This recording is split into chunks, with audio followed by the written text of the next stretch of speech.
Hello, I'm making this video to address some of the issues that people have with comprehensive exams at Mississippi State Meridian campus. This video is not all-inclusive and not comprehensive. However, it is just a beginning discussion for any email you want to send me, and we can discuss comps if you have any follow-up questions. So I just have some key points I would like to go over. Of course, my name is Lyndon Ratliff, in case you don't recognize, and I am an assistant professor at Mississippi State Meridian campus, and I'm also a grader on the comprehensive exams, so I can give you some insight onto what we see when we see the test.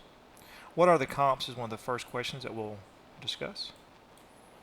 The comprehensive exams for the master's and the specialist program, including the MAT program, are a series of questions that are given to the student in which they have a certain amount of time to answer the questions. The times are set by the departments. Generally it is all day, and the students will be given the 4 questions that they have to prepare for. What's on the test?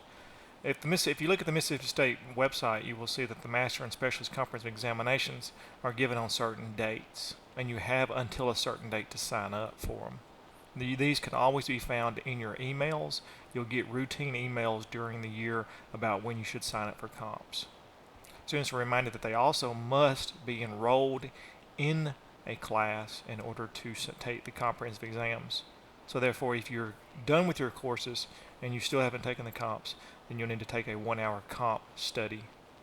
This just ensures that you're still enrolled in the university. It says right here that you must be enrolled in at least 1 hour. There are comprehensive examination study guides for the MAT, as well as the elementary education and MAT middle.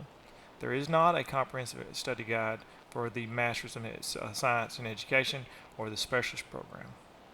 The comprehensive examinations questions come from your programs of study, and therefore you would be able just to know your questions in general.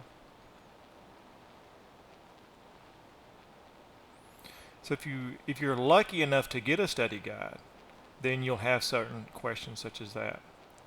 However, some departments do not have study guides. Is that good or is that bad?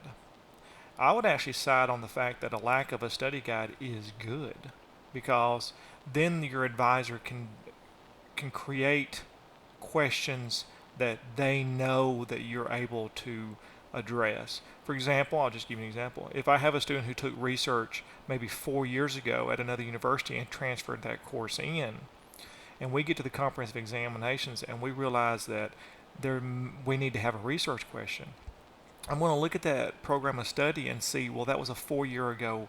They took that course a long time ago, so maybe they do not know everything about that course. So I'm going to email the student and say, what are we looking at on research? Where are you at research? What courses have you taken at Mississippi State recently that really encourage those? So we try to create a comprehensive examination that fits well for you. So students always ask, the one question about the comps is, what is on the test? That is the hardest question to answer, because the comprehensive examination is a comprehensive review of your program. It is to show that you can write at a graduate level and you remember some facts in your courses. What do I need to study? If you have a study guide, you can focus on certain areas. If you don't have a study guide, then just look back at your old syllabus from your old programs and your old courses. Look at the old textbooks. You don't need to sit there and study every detail of Piaget or Dewey's theories, but you need to understand Dewey and Piaget as a whole. If you took a class on middle and secondary school curriculum, then obviously you're not going to be expected on the test to give detailed examples of curriculum. However, you may be asked how curriculum has changed over the last 50 years in the United States. So you're usually asked broader questions that allow you to pull from your courses.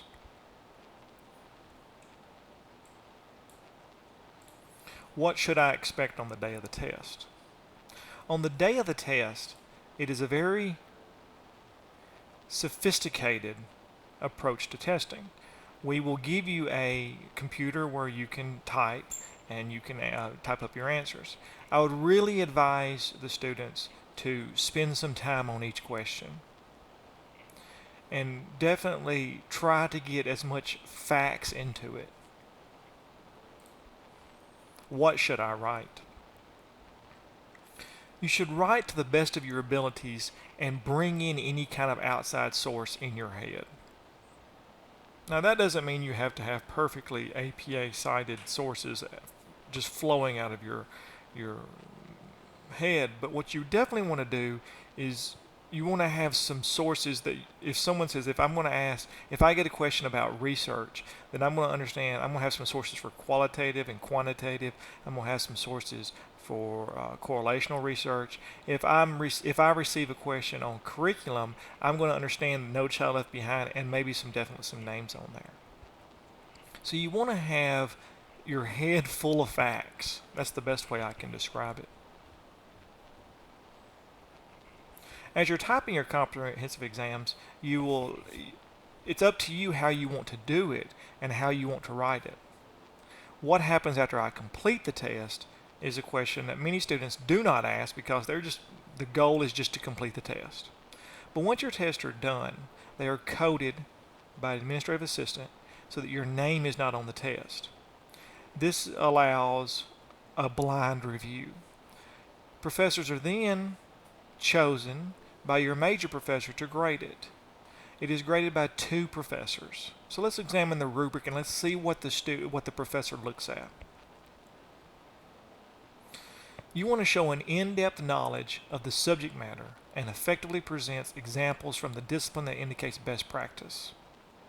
You want an in-depth understanding of professional knowledge, critical analysis, and synthesis of knowledge. Evidence that clearly, consistently, and convincingly demonstrates an understanding of pedagogy and the world of practice.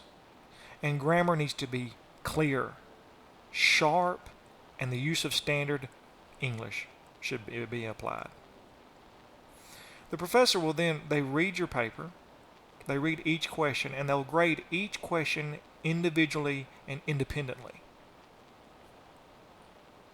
You'll notice that a passing score of 52 or above with no subscore below a 2. So you'll have 4 questions, and each question can max out at 16 points. So 4 times 16, and you can see where that goes. So after 4 questions, you would need to have 52 points. You cannot fall below a subscore of 2 on any question. So if you have completely unacceptable and you receive a 1, then therefore you have not passed that test. If you fail the test, you must retake the exam.